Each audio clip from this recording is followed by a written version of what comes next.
Hey guys, in this video I'm going to show you how to transfer funds between accounts at an RBC ATM. The first thing I want you to do after you locate the ATM, click here on transfer and payment, and then you select an option. So click here on transfer funds. It'll ask you how much you want to transfer, enter that amount right here, and then click on OK.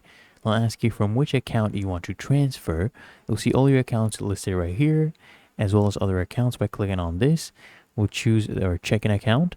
It'll ask you to which account you want to go ahead and transfer. So you'll see all your accounts here. You can click here for other accounts as well. You can add another account if you want. We'll go ahead and choose a savings account. And then you just confirm the amount and what account you're transferring from and which account you're transferring to. And then you just come here and just click on confirm transfer, and you should see your transaction complete. You should get a notification as well. You can click here on I'm done.